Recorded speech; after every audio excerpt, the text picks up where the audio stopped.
What's up, guys? Welcome to episode number 12. Today I sit down with Tony Succar, who is a Peruvian-American percussionist. He is also a composer, arranger, band leader, and producer. A little bit about Tony. He was born in Lima, Peru. When he was 2 years old, his family immigrated to the U.S. and settled in Miami, Florida. Among his relatives were a number of musicians who encouraged Succar to develop his own musical interests. The family's musical tradition began with his paternal great-grandparents, Mexican composer Lauro Uranga and Spanish flamenco dancer Adelina Esteve Gregory. Succar's father, Antonio Succar, is a pianist, and his mother, Mimi Succar, is a singer. Since he was 3 years old, Tony started playing the Peruvian cajon, and when Succar was 13, he began playing drums with his parents' band when they performed at weddings and other private and corporate functions, mainly in Miami, Florida. Tony already had an active musical career while still an undergraduate student. As a college junior, he took over as musical director of the family band, which he rebranded as Mixtura. After graduating from FIU, Tony became an artist in residence there in 2012, continuing to work with the school's music students on a number of projects. He is the youngest artist ever to hold his appointment at FIU. A little bit about the Unity Project.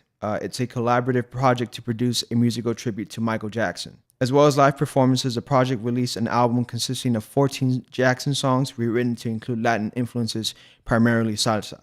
Unity was launched in 2015 with a concert at Olympia Theater in Miami, and it was sponsored and transmitted by PBS TV, 360 stations, primetime, Friday night, 9 p.m., and also sponsored by Universal Music Classic. Unity features more than 100 musicians, such as Latin superstars Tito Nieves, John Secada, La India, Obi Bermudez, Jennifer Peña, Michael Stewart, Angel Lopez, Sheila E., Judith Hill, John Rodriguez, Fernando Vargas, Maribel Diaz, Kevin Ceballo, and it was presented in PBS TV by Gloria Estefan and the mixing magic of Jackson's legendary engineer, Bruce Sweden.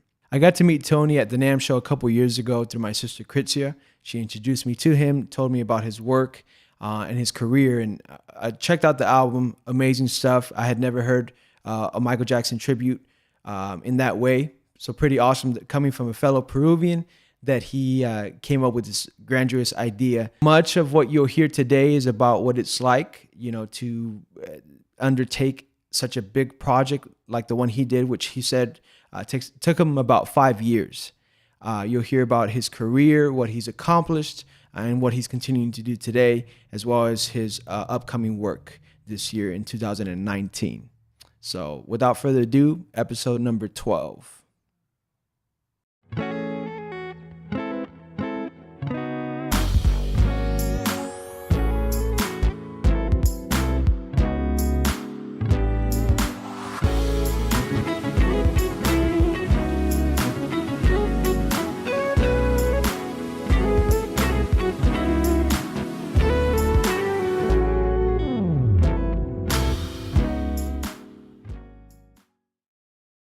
Welcome to episode number 12 of Sir Kevin Says. Today I'm with none other than Tony Succar. What's up, Sir Kevin? How you doing, Tony? Doing great, man. Yeah? It's a pleasure to be on your show, man. Man, thank you for being on the show, dude. No, it's an honor, man. You kidding me? Got triple threat cameras right here going on. Yeah. How's the NAMM show treating you, man? It's great, man. Just here for one day. It was a busy day, Yeah. and tomorrow I got a recording session, and I headed back to Miami. So, unfortunately, can't be here for the full time. I usually come here for 4 days, so just crammed everything into one day. Is this a Spanish interview? No, it's English. English. Yeah. But you can. I mean, I'm sure we got some Spanish-speaking folks. For sure. Chimpum. Callao forever. Peru. So Tony, what are you up to these days, man? What are you working on? I'm launching 2 albums this year. So I am working on one project, which is a Latin jazz big band, world music type of thing. It's called Raíces Jazz Orchestra. Okay. It's a nice project with a guy named Pablo Hill, which is an incredible saxophone player, composer, arranger, extraordinaire from Venezuela. So, we've been working on this project. We released a couple of videos. It was very successful. So we decided to do an album. And, we're recording a bunch of our compositions and stuff. So I'm very caught up in that. And then I'm also caught up in my follow-up album to the Unity project that I released, which was a Michael Jackson tribute. Yeah. So it's my next follow-up, like salsa tropical record. and it's coming out really awesome, man, because it's it's a lot of original compositions, nice songs I recorded in Cuba last week, and I'm doing a lot of stuff here Yeah. too, in the States, obviously, in Puerto Rico as well. Yeah. So finishing that album up, and I want to launch that by May, if everything goes well, April, May. And then also, working with other artists that are, hitting me up to do productions. I have my new studio. Yep. So Congratulations, by the way. thanks, man. It's Unity One Studio in Miami. It's a beautiful studio, man. And it's like, we're gonna have Richard Bona come out next week to record some Nice. stuff for my project, and doing some stuff with Gianmarco, which is an incredible Peruvian artist. And I've had, Gilberto Santa Rosa record there, Yep. Ray Ruiz, Luis Enrique, bunch of different people have come out and, really like the sound. So it's going very well. I'm Nice. extremely grateful for all these opportunities. Awesome, man. So you're originally from Lima? Were you born in Yeah. Peru? I was born in Peru, but I was raised in Miami. Okay. Yeah. So you spent how many years in Peru before you moved to I Miami? was just 2 years. 2 years. So I Okay. grew up in Miami ever since I was a little kid. So, although I feel very Peruvian because my family is very Peruano to Yeah. the max. So my mom doesn't speak English to this day. So that's how I like it. It stayed within the culture, and that's why I perform a lot of Peruvian music and I create a lot of Peruvian stuff. I'm so close to the culture because of that reason. Yeah. Yeah. Mhm. What was your first instrument? The cajon, Cajon. which is a Peruvian instrument. Yep. Yeah. Most people think it's Spanish. Spanish. Yeah. Yeah. But no, it's Peruvian, and that instrument's, it's got a lot of popularity right now. Yeah. It's like really like the acoustic, version of a drum set now. Right. Right. And it's awesome to see that because, and whoever would have thought this folkloric Peruvian instrument would Right. would reach so many people. So now it's like all over the place, and it makes me happy. Yeah. And even with the implementation of like the snares inside the cajon now, it creates this modern sound, versus what it was before, where it's just, just the cajon itself without anything inside to make it sound different, right? Oh, for It- sure. you Yeah. know? No, that's the cool part. That it's a hybrid now. Right. There's like so many different versions. You have flamenco ones. You have stuff for pop. You have like, ones that you can turn off or on the snares. Yeah. LP does a good job of making those, and Yeah, LPs, they're always like trying to, push the envelope and create the best percussion out there. They're leaders, I would say. yeah. And I'm happy to be a part of their family, and they also released my version of my cajon, my Right. signature series cajon, which unfortunately has been sold out, back ordered for a while because they were making it in Peru, but they made, I think it was like, I don't know, 200 units. Then they sold out, and then they went to go make them again, but the guy that was making them said he couldn't make them anymore because it was too complicated for the budget, right? And we didn't want to skyrocket the price for the people, so it's complicated to do stuff in Peru right now because of the shipping. They don't make it easy, I mean, to ship something from Taiwan to the United States is like $5-10 in a big order. In Peru, which is a lot closer, you would think it's cheaper, but it's like $40, Oh my gosh. So it's crazy. I don't know what's going on, man. Peruvian people getting crazy, Yeah. So you started with cajon. How did you make your way to timbal? Well, I started with the drum set actually, and piano. Okay. Was my next instrument because my dad's a pianist. So I started getting a passion for the piano because there was a piano at the house. And then I auditioned for magnet school, middle school, playing classical piano. But then there was always a drum set in the house too, so I would just jump on that. And I had a really bad middle school teacher on piano, so I kind of got disencouraged with the piano. And then I started playing soccer, really, and it was just I love soccer, man. For me, it was the best thing. But then you since you have instruments in the house, you kind of pick up on it. And then my dad bought this timbal, and then his band, he had a band with my mom, and they would always play a lot of tropical music. So then they put me on drums because they didn't want to pay a drummer. So I had to do that as like my chore, right? That was like my job at 13 years old, and then playing salsa. You know, you had to play timbal, so that was like the instrument. I had a connection with it, man. Yeah. It was just something about it that I really loved more than anything else. Yeah. So then, you know, besides the cajon, timbal was the instrument that I really truly loved the most. But I Right. didn't know I was gonna be a professional, you know, musician or anything. It was, for me, it was just a hobby and, you know, like a chore, like for literally, like just you got to play an instrument if you're part of this family type of thing. Were you working like an ordinary job while you were doing the music stuff, like the timbal and No, cajon, no, or? you know, thank God I that was my job because of my parents' band. Mm. Um, and I never really had to get another like day job, you know, because I always went to school. So Yeah. after high school, I went to college, and then I studied music.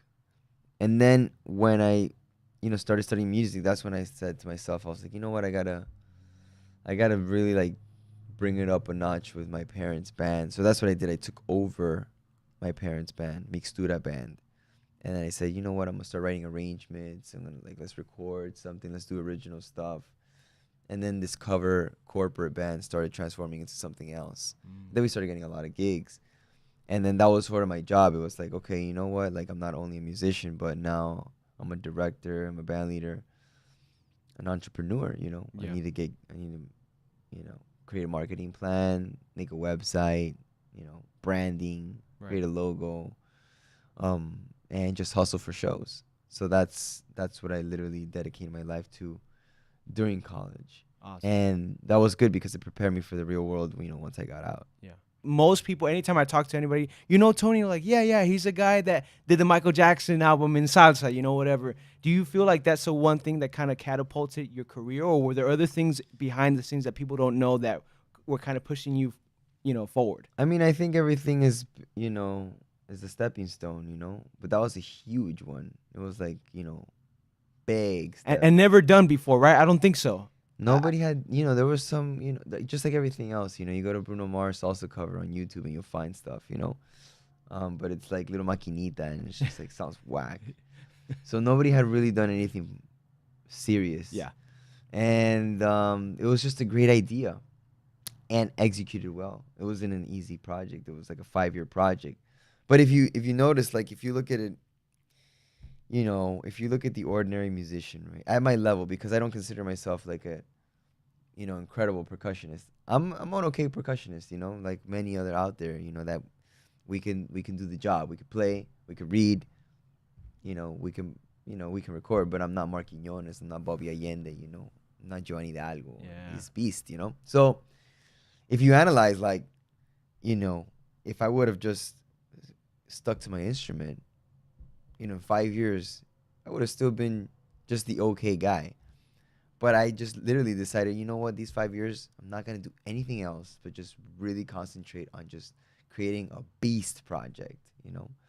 And so while somebody maybe would have taken 25 years to develop an entire career to get that recognition, you know, I've been able to get this recognition in just these 5 years because of this one project Yeah. that I feel like I still don't even deserve, you know? I feel like, you know, people stop me and people are like, man, I love your music and I'm your fan. But I feel like, thanks, you know, but there's so many other great people out there, you know. But Yeah. there is something that I do that not a lot of other people do, is just like think outside the box Yeah. and try different things. And I'm not afraid to risk. Yeah. And I think that's the key really to success. That I learn as a common denominator from all the great people that I've worked with. They're not afraid to make a risk. They're not afraid to like fail. Right. And when you do that and you know you hit a friggin' home run, man, that's like you know, bases are loaded and you hit the grand slam. So that's what kind of that project did. And then after that, it's just been like incredible because I've been like, doing shows all over the world. Yeah. We just got back from Havana doing like the jazz festival there 2 nights. Nice. You know, to get invited by, you know, the Havana Jazz Festival, in Cuba, performing Afro-Cuban, you Yeah, know, salsa, sure. you know, and getting that stamp of approval from them and having so many fans. I have so many fans over there. I had like no idea. Wow. And the cool thing is that like a lot of, I would say, a good 80% of my fan base are musicians or real hardcore music enthusiasts. And so in the world, like where, if I get stopped, out in a supermarket or something for a picture, I would say 7 times out of 10, it'll be a musician or something. Well, in the United States or anywhere in the world, musicians are a minority. There's not that many musicians, but it feels like in Cuba, it's quite the opposite. Like out of Everybody there. yeah, everybody there is a musician or a hardcore music enthusiast. Yeah. Like they love music, they can, or they're dancers, or they're artistic, or literally like they can play an instrument. I guess it's their escape or something, the music. So I felt like Michael Jackson over there. I was just like, what's going on, man? I'm getting stopped everywhere. It's like, what is? I got actually the day of my first show, I almost got nauseous of how like Wow. how intense. Like I was anxious. I was of how intense the saludos, like the greeting was Yeah. like from the people. I was like, man, like I'm overwhelmed. Like what's going on here? Like I'm here to just perform. Like, why is this happening? And I just picture after picture after picture, and I was like, wow. Oh man. So it was like, and I had like, I'm never used to having like, anybody like a road manager with me or, security guard. Nothing. It's just like, I'm just walking. But Right. I think I needed one that they just to like just push, Get just like get through and Yeah. just get some water at one point. But and I don't know how to say no either, and I don't want to say no. So, by the time I got on stage, I was like, my mouth was like a freaking towel, dude. I was like, I had like no saliva left from talking so much. I was like, my God. But it was fun, man. That's it was great. awesome, Yeah. man. Was that your first time to Cuba? It was actually my second time. My first time was a month ago actually, and I went to do a recording. Okay. And then due to that recording that I did, like, they were like, we would love to invite you to the festival, and what do we have to do to make it happen? And we just made it work. We made all of the logistics work. I called, the musicians, and then I also went with Mark Quiñones and Bobby Allende with their band from New York. Wow. Actually, Mark was the one that suggested to them to bring us over there, and it was just a phenomenal experience. We took Angel Lopez, John Rodriguez, my singers. Man. They killed it. Angel, he's celebrating 20 years of one of his biggest hits called Apuro Dolor, which is like his national anthem over there, bro. Like salsa. And he sang it and he got super emotional. People were singing it, almost cried or whatever. It's just impressive, what music can do, and especially in countries like this that they live salsa like to the max. Of course. Who are some of your current mentors? Current mentors for sure, Mark Quiñones. I would say he's the top right now. Just because of all the stuff that he's shown me, percussion wise. Not only that, but I would say production wise as well. A lot of people don't know him as a producer, but he's an incredible producer. So his ideas and everything, he's definitely one of them. Another one is Bruce Wedin, which is Michael Jackson's co-producer and mixing engineer. That when I worked with him on the Michael project, all the advice he gave me was like incredible. Carlos Alvarez is another mentor. Mm-hmm. He's another engineer. Has won multiple Grammys. Wow. He's mixed like all the recent Mark Anthony albums. He's a really, really good engineer. So there's several out there, that really have helped me make the right decisions when it comes to the business aspect and the musical aspect, and to stay along the same lines of what my passion is about, which is creating music. Were you the first to reach out to them and say, can you help me with this project, or did they offer their services to you, or how did that relationship come about with Michael Jackson's co-producer Mark Quiñones? How did you get in touch with these people? What was the music, man? In the beginning when you don't have any to show, I mean, who's gonna believe your talent, right? So that's why I tell everybody, man, the music will speak for itself. Your project, whatever you do, will speak for itself, and it will attract the people to you. And that's what's happening, like recording with Richard Boner right now. Like I wouldn't, you know, that's crazy, man. Yeah. You know, I was just like, Richard is one of these guys that you, like, bro, he's a genius, dude. Like, he's Yeah. crazy. And then it's like, I met him at NAM, and then he's like, man, I know about your project, bro. I saw those Michael Jackson videos, fire. And he loves Latin music, you know? Yeah. And I was like, He did a whole album on that, right? yeah, dude, I jam to it all the time. It's got some killer songs. Bilongo, of course. Mad Sabor, yo. Choco, choco, kicking. Sabor, bro. So, you know, I meet him here, and then it's like the opportunity comes where after a year passes by, I have this song that I think he would like kill on bass and sing, and then I just text him, and I'm like, dude, and I catch him at the right time, and then he's down to work, you know. Same thing with Bruce. I would have never thought I would have been able to sit down with him, but Yeah. it's like I got a connection to him through a friend, but the music is what really attracts the people, because if you're like, yeah, you don't know, this guy's the best person in the world or whatever, the best musician, but he'll send you a track and the track is like kind of garbage, there's nothing that's gonna save you at that point. You Yeah. know? It's like, no, Yeah. you know what I mean? Especially if you don't have money. I mean, maybe if you pay him thousands and thousands and thousands of dollars, then maybe they'll be like, yeah, okay. But if you're trying to do something where you need that support, that true support, you know, your music has got to be hot, man. Yeah. Music, Yeah. it's got to say something. It's got to feel. It's got to move people. Right.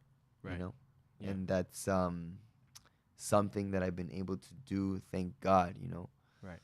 It's just like that feeling when you're arranging, and then like you're just like, whoa, this harmony sounds good, and then you just start creating a hook, and boom, you got it. Yeah. That's from God, you know. And Yeah. you're just like, there's real no theory that will, or formula that you can apply. You know what I mean? It's just there's something within you that just boom, it gets it there. The popularity, was it gradual or was it overnight? You know, you have these things that become viral in a day now, especially with social media, YouTube. Something can be a hit, and within a day, you have 1 million hits, 500,000 hits. How was that like at the beginning? Was it something that just you know you saw people were sharing it, and then it's like became this overnight success, or has it been still a gradual thing that you know are attributing a lot of your success to? No, it was a gradual thing. You know, I, it was never a viral project. Although there's like a video that has like 5 million views, like I don't know how many hundreds of thousands of shares on Facebook, Yeah. and you know, that's considered a pretty viral video. Right. So a lot of people got to see it from there, but it's been a gradual thing because it market's so big, you know, and it was work in progress. You know, you launched the album first, and you launched the first single, and then you gotta like test the waters, and then Mhm. you release a music video here and there, and you see how people react to it. So to this day, we're you know, we're still working and gaining exposure. It's never just an overnight thing unless you're like super lucky, you know. Yeah. Like Gangnam Style. And even that is like, why? Why No, the and it's like popularity, man? it's not even why. It's kind of like what happens after that. You know, now he's gone. He's a ghost. You know, Yeah. it's ghost town. Because it's, I mean, not necessarily, but ghost town in comparison to what he was before. Exactly. Because he might have his markets. I'm sure he has his markets, and I'm sure he's set. You know, and wherever he goes and sings that song, it's like an explosion. Exactly. 'Cause And it's a people go to classic. Korea just for that street, you know? Right. So, Right. yeah. But like I said, you know, what are the odds for that to happen to you? You know what I mean? Yeah. It's like the snarky puppy thing, but you know, their content's so good that it's like it was bound to happen Yeah. eventually. Yeah. You know, so that's what I think.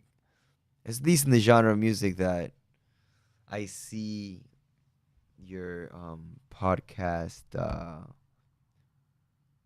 guests. You know, we're in performing arts world. You know, we're in a world that the quality counts. It's the most important thing. So that's my focus, man. Creating quality content, letting the people decide what they like, what they don't like. Right. Don't force them, and then just going with the flow. Yeah.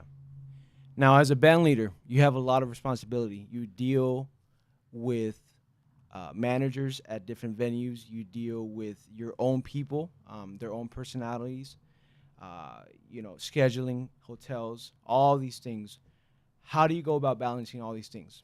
Do you have somebody that helps you, or do you do it on your own? Do you like to do it all on your own? Well, in the beginning, it was all on my own for sure. I mean, if you look at the PBS special that I did, right?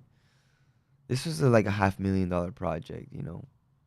Talking about 12 cameras, 2,000 people, 37 musicians on stage, 8 different artists flying in from everywhere, 4 days of production, catering, you know, logistics, hotel, transportation, rehearsals, um, you know, following the guidelines of the TV structure, all of this stuff, Man. editing, like again, mixing, multi-track, redundant recording. So in case if like one blows up or something, the other one picks it up.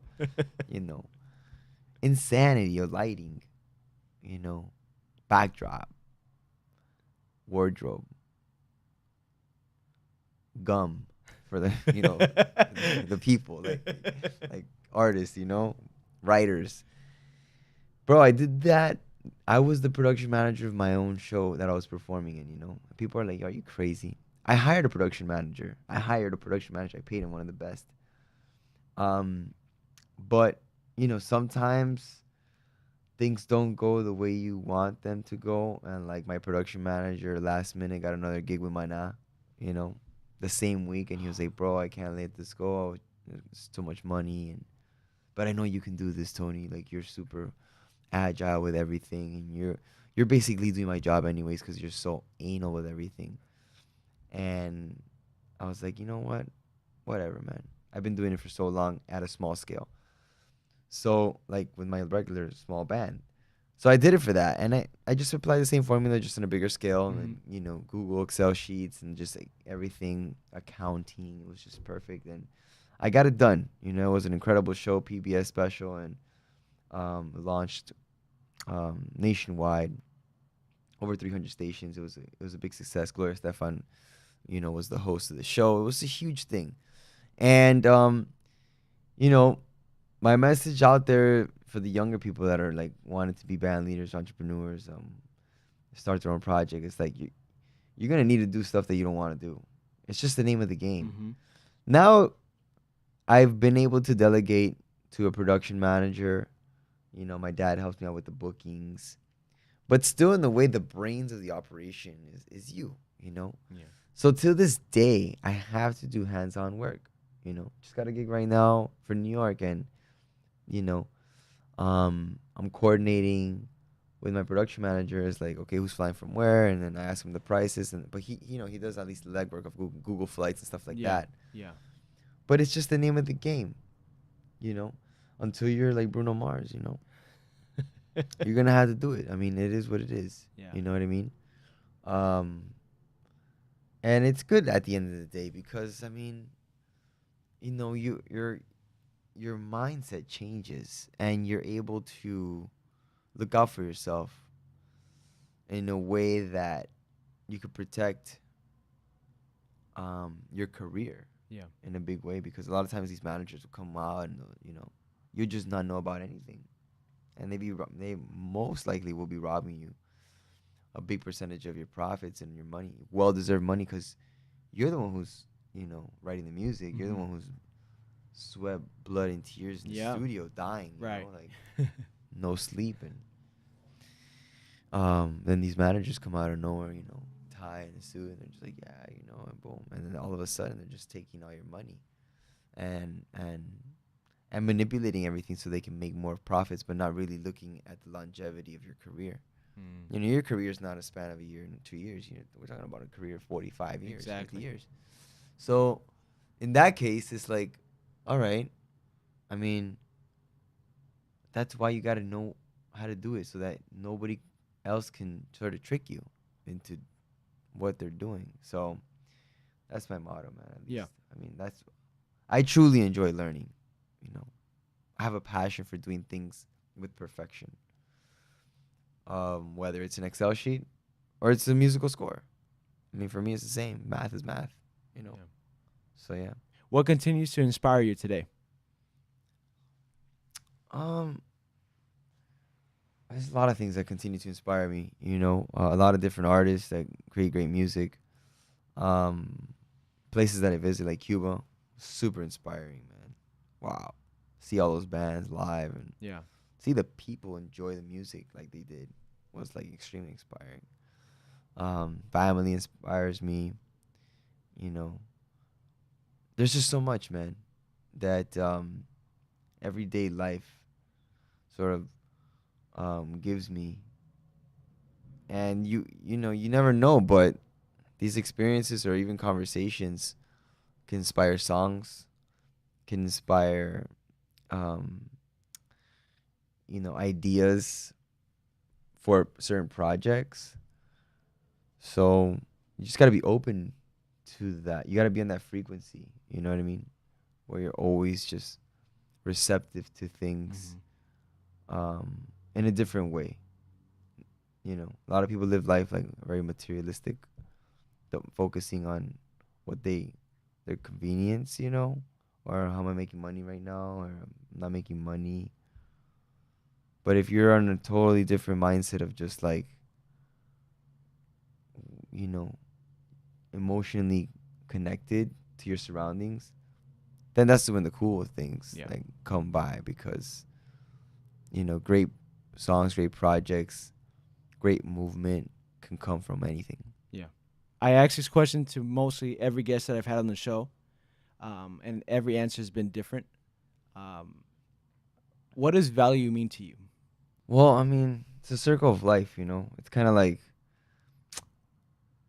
there's always gonna be the underdogs, you know, the newcomers that they, you know, se tienen que comer un cable. They have to do it, like Yeah. in order to start getting known, you know. Um, Seasoned guys are not, you know, they're gonna value themselves because they already went through that. Mm-hmm. You know what I mean? Right. So you can't judge those kids or whatever for doing it, because a lot of people tend to say, "Oh, they're ruining the industry because they start charging less." Means that okay, now people are getting used to paying less, and then they're not gonna pay me, and then so I have to do stuff for less because of this. But it's not that way, you know. Um, it's like, you know, if you know that you're good at what you do, I mean, you put the value on yourself, period. And then there's stuff that I do all the time that's for free. I deserve value. I deserve, you know, compensation at a certain level because of all the hard work that I've put into it. Mm-hmm. But sometimes, you know, you're not gonna get paid because, but the opportunity is great. Yeah. You know what I mean? So an investment. It's an investment, and Mhm. it's not even an investment. It's more like it's an incredible experience. You know, we're living life. You know what I mean? Mm-hmm. The value is not monetary, like for me at least. That's It's good. Yeah. it's about the experience. It's not the experience of what I'm gaining from it, but it's just you're living this moment, you know? Like you know, you that's like nutrition for your soul. You know what I mean? Yeah. And then a lot of times that's more, you know, valuable than anything. Like if you ask me, "Hey Tony, how much did Tito Nieves or John Secada charge you to record on the Unity album?" You know, I say nothing. They charged me nothing. They literally did $0. You know, do you think their value is worth $0? No, Mm. it's not that. It's just that, you know, the situation just it was just what Yeah. it was. You know, I Right. didn't have any money, but they saw an incredible experience. They Yeah. saw an incredible project to be a part of, Mhm. and we all united for that. You know, so there's moments for that. But like I said, the value does not come in.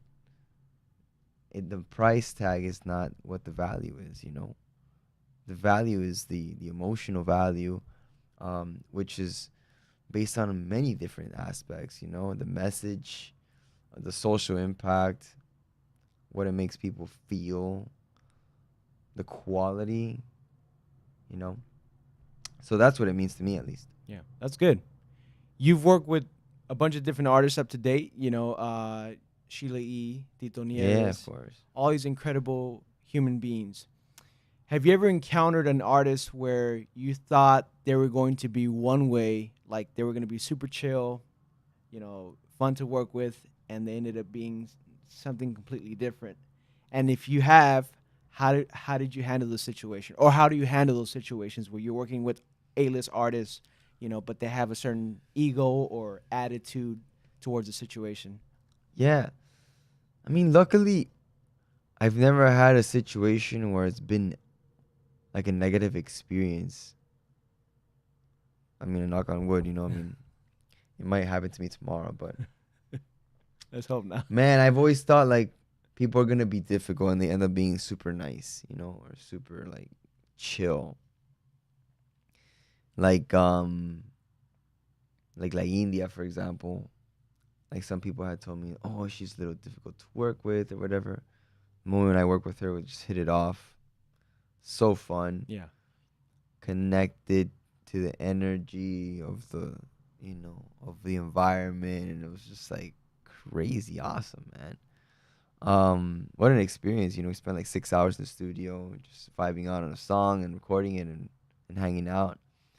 um there's also like Sheila E. that happens to be a super party woman, man. Wow. What energy that Yeah. she has. Like, it's a different league, man. I remember we did the Chile cruise, and there was a jam session till like 4 or 5 in the morning. It was crazy, right? It's a crazy jam, bro. So then she had in her schedule like 9 in the morning the next day on a Sunday.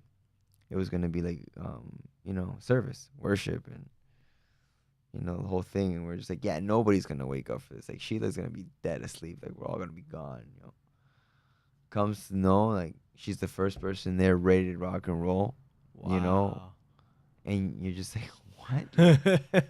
And plus, she had been like, performing the entire week, like logistics and getting it's her cruise, like so she has a million musicians on stage and like, Man. coordinating everything. So she hadn't slept for like 3 weeks prior to the cruise, and there she is, hardcore. And you're like, what, man, So you would think like Sheila E has like Yeah. management team and she's diva, and you know she's doing nothing. She'll go and perform and she'll be like away from the people in her cabin. Quite opposite, man. She was everywhere with everyone all the time, and that's stuff that I just was like, wow. So thank God, God has put these amazing artists um in mi camino, and I think that's one of the reasons why I stay so humble, because they're so humble and I admire them. So I'm like, you know what, the key to success here is just being professional and being humble. The idea of reading music, how important is that? For what you're doing, you have to record these songs, I'm assuming fairly quickly sometimes. It's one or two takes and on to the next one. How important is that to the musician today? Well, if you're gonna be a session musician, that's like hands down one of the most important parts. Because like I said, no producer likes to waste time. Nobody likes to waste time and money because studios cost money. Mm-hmm. So if you can't read, I mean, you're stuck. You need like, cause in the studio, a lot of times things are being born in the moment, so you don't have like a demo to show or something. I mean, most of the time now people program and everything, but a lot of times they won't send it to you ahead of time because of confidentiality reasons or Mm-hmm. whatever. So you gotta go come in the studio and look at stuff in the first sight, and just start vibing out, play record bass or piano.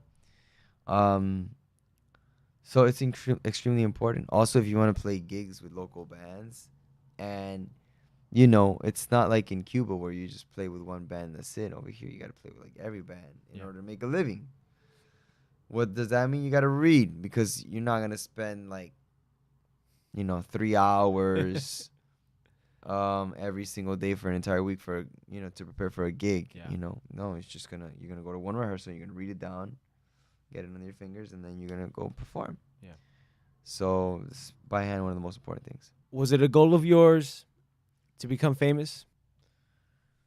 I mean, I never really searched for fame, I mean, not that I have fame now. I mean, I still feel like I'm no one, you know. But the little fame that I do have, I'm thankful for. And I know that it's a responsibility because people look up to you, you know. Yeah. And you're an influencer in a certain way. So you gotta take that responsibility and know that no la puedes cagar, you know what I mean? Like for real. Because then you start cagando other gente, you know what I mean? Like, nah, chill. If you're gonna mess yourself up when nobody knows you. But when people know you, people follow you, you're screwed. Yeah. You know, that's it. You gotta like walk straight, man, you know? I mean, nobody's perfect. Yeah. Let's be real, right? But you know, I never searched for it. And you know, I just wanted to do good music. Yeah. But I did want to leave a mark. And I do want to leave a mark, like Tito Puente did. Yeah. You know what I mean? Tito Puente was like, you know, king of freaking mambo, king of the freaking sabor, the timbal, an artist, entrepreneur, you know, incredible arranger, composer, multi-instrumentalist, you name it. You know, he was on freaking The Simpsons, bro. You know, how do you get on The Simpsons being a timbalero? You know what I mean? Like, you serious right now? Bro, so that was what I wanted to do. I was like, you know what? I want to become a legend like Tito Puente was. In a day and age where instrumentalists are not even, that's not even a word for people in the dictionary. You know, kids, instruments, what is that? You know what I mean? Like, they don't even understand. So it's difficult. But I wouldn't say it's harder because let's face it. Back in the day, there was no social media. It's either you got lucky and landed a deal, or you were just a no-no forever. This day and age, you don't have to have a deal, but it can be, you know, you could be pretty successful with social media. You know, stuff like this, content. People enjoy it, people follow it, people subscribe, and that's it. Right. So, you know, it has its pros and cons. Both eras have pros and cons. You know, but for me, this is my era. So I'm just playing the game how it is. I'm just trying to be as successful as I can, man, and trying to make a difference. Do you have any other passions besides music that people don't know about, or you do in your own time and it's like, man, I love this just as much as I love music? Yeah, for sure. Soccer's, you know, for me, my biggest passion. Playing soccer, you know. For me, that's like hands down the best. Like, it's the moment where I could just forget about everything, man, and just want to make the freaking goal, you know. It's like the best feeling. Plus, I played it all my life, you know. Yeah. So it's the bomb, man. I like to watch a lot of movies, but I never get to watch movies. I actually watched the movie on the way over here. On your flight? I'm on the flight because I couldn't sleep towards the end. It was a thriller, bro. I love thrillers, bro. Like, you know, you don't figure out the movie until the end, type of thing. It was called Searching. It was really dope. It was about an abduction of a little girl. It's pretty crazy. But anyways, yeah, there's, you know, I love to do a lot of things, man. You know, it's just I never get time to do it. Yeah. So right now my life is pure music, bro. Hands down. Like, I haven't played soccer in like 2 months, you know. Wow. Or more than that, maybe 3 or 4 months. I barely have time to work out or even sleep, you know. But that's the name of the game. So if you guys are, you know, anybody out there that's listening that, you know, you want to become a band leader, you know, and you think it's going to be an easy ride, think twice, bro. Nothing is easy about this. Nothing. Literally zero. Always striving, always working hard, always having to give 100%, right? Of course, man. If you don't give it 100, bro, guaranteed you're going to be frustrated. Yeah. And you're going to be on a plateau there, like, just hanging out by yourself, taking a 10. It's impossible. Yeah. It's impossible to compete, man. There's a small window of opportunity that millions of people are trying to get into, and maybe only 10 are able to get through. Yeah. Imagine how much you got to fight through, you know? So if you're an easy quitter, you know, this won't be for you. But if you do have a dream and you're passionate about it, then follow it, because there's nothing that will stop you. You know, there's gonna be a bunch of people in the way that are gonna try to, like, you know, maybe quote unquote end your career because you're like a little bit of a threat. But the music will, if your music is real, man, Don't worry about it. yeah, and there's nothing that can stop you. Yeah. Especially today's day and age, there's nothing. Yeah.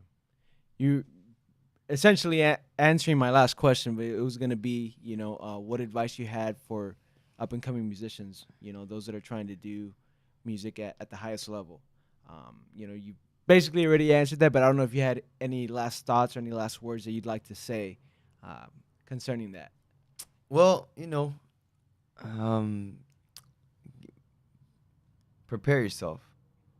That's the best thing, you know. Prepare yourself to get to that moment, and never, like, focus on the last.